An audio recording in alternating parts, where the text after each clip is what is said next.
শ্বশুরবাড়িতে রায়ের জীবনটাকে নরক করে তুলবে রায়ের শাশুড়িমা। হ্যাঁ বন্ধুরা, ভিডিওতে লাইক দিয়ে দেখতে থাকুন। রায়ের শাশুড়িমা বলতে থাকে যে ও কি ভেবে নিয়েছে যে ও খুব যেরকম করে আমার ছেলেকে বশ করে নিয়েছে, ঠিক তেমনি ওর এই মিষ্টি মিষ্টি কথা জাদু দেখিয়ে ও আমাদের সকলকেও এরকম করে বসে এনে ফেলবে। এতটা সহজ হবে না, কারণ ওর জীবনটাকে আমি একটু একটু করে নরকে পরিণত করে দেবো। ও এখনও পর্যন্ত এই সোহিনীকে চেনেনি। সোহিনীর সাথে যারা যারা এরকম করে পাল্লা নিয়েছে তারাই কিন্তু চিরতরে জীবনের কাছ থেকে হেরে বসেছে। তাই সেই বিষয়টাই ওকেও ভালোভাবে মাথায় ঢুকিয়ে দিয়ে তারপরে আমি আমার অনির জীবন থেকে ওকে দূর দূর করে তাড়িয়ে দিব। ওদিকে এই কথা বলা মাত্র অনির্বাণের বাবা বলতে থাকে, দেখো সোহিনী যাই করো না কেন আমাদের খুব সাবধানে এগোতে হবে, কারণ এমন না হয়ে যায় যে অনির্বাণ আমাদের কাছ থেকে চিরতরে দূরে সরে যায় রাইকে নিয়ে। ও আলাদা যদি হওয়ার যাওয়ার সিদ্ধান্ত নেয় তখন কি করবে বলো তো? আমরা তো চিরতর আমাদের ছেলেটাকে হারিয়ে ফেলবো। তখন এই কথা বলা মাত্র অনির্বাণের মা বলতে থাকে যে তুমি ওসব নিয়ে একদম ভেবো না। কোয়েলকে যেরকম করে তাড়িয়েছিলাম ঠিক একইভাবে এবার ওকেও তাড়াবো আমি।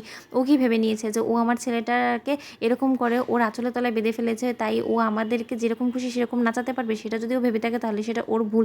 একবার শুধু দেখো না, ওর সংসার জীবনে ঢুকে সংসারটা করা শুরু করুক না, তারপরে যে ওর জীবনটাকে আমি কী করে তছনছ করে দিই, ধ্বংসের পথে দিয়ে দিই, সেটাই এবার তুমি দেখবে। ও ঠিকই হাড়ে হাড়ে টের পাবে, কারণ ও বড্ড বেশি চালাকি করে ও একের পর এক ছেলেদেরকে এরকম করে সিডিউস করার চেষ্টা করে। ও যেরকমভাবে চড়ে বসেছে তাতে ও বুঝতে পারছে যে এটাই যে হয়তো বা ও যেটা চাবে, যার দিকে ও হাত বাড়াবে তাকেই ও তাৎক্ষণিক পেয়ে যাবে।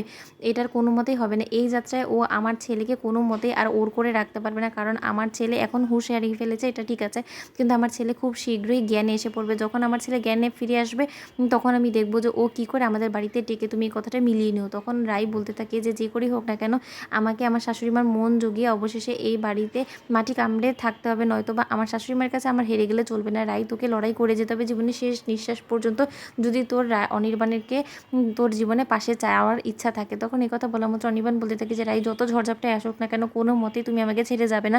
আমি জানি যে আমার মা তোমার জন্য অনেকটা বাধা সৃষ্টি করার চেষ্টা করবে, কিন্তু তা সত্ত্বেও আমি জানি তুমি এত সহজে হাল ছাড়বে না, আর তুমি এত সহজে হেরেও যাবে না। তাই আমি বলবো যে জীবনে সব ধরনের লড়াইয়ের জন্য তোমাকে এখন প্রস্তুত হতে হবে, কারণ জীবনটা এতটা সহজভাবে আমরা কাটাতে পারবো না। চারদিকে আমাদের এত শত্রু, চারদিকে শত্রুর আঘাতে যে যখন তখন আমাদেরকে লড়াইয়ে নেমে যেতে হতে পারে, আর সেটার জন্য আমাদের যথাসাধ্য পরিমাণে প্রস্তুত থাকতে হবে। তখন এই কথা শোনা মাত্র অনির্বাণকে জড়িয়ে ধরে রাই বলতে থাকে যে যতদিন পর্যন্ত তুমি আমার পাশে আছো ততদিন পর্যন্ত আমার কোনো রকম কোনো চিন্তা ভাবনা করার কি আছে বলো তো অনির্বাণ? আর যতটুকু তুমি তোমার পরিবারের কথা বলছো তুমি দেখে নিও, এক না একদিন আমি অবশ্যই তোমার মায়ের মন জোগাড় করতেই পারবো।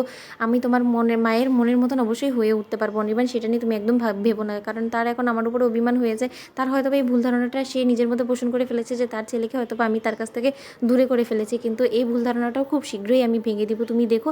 তখন অনির্বাণ বলতে থাকে যে আমার আশা আছে যে তুমি একদিন এইটাও পারবে, এই অসম্ভবকেও হয়তো বা কোনো একদিন সম্ভব করে তুমি দেখাতে পারবে। আমার সেই আশাই তোমার উপরে আছে। তো বন্ধুরা, ভিডিওটি ভালো লেগে থাকলে লাইক এবং শেয়ার করে সাবস্ক্রাইব করতে ভুলো না।